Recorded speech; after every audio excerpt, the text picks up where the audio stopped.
तर नमस्कार मंडळी, सकाळ सकाळ चाललो कामावरती, बसलो मालकाच्या गाडीत आणि चाललो कामावर. MIDCमध्ये काम होतं, पण मालकाने बी अशी कोंब भरली होती. 7 जण बसले होते एकाच गाडीत. 5 सीटर गाडी आहे, कसे दाबादो बसत. मालकाचा भाचा तर मांडीवर बसला होता. भाई मांडी अवघड गेली आमची.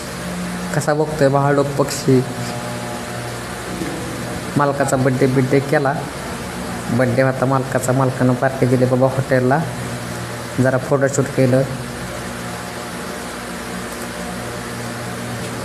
नंतर जेवाय बसलो. सगळे जेवाय बसल्यानंतर कसे आमचे मालक झूम करून दाखवतो बघा कसं आहे. नात करते काय.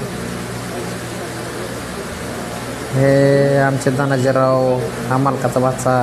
हे आमचा ह्या काय वर बघत होता काय माहिती कसं आहे. नात करते काय.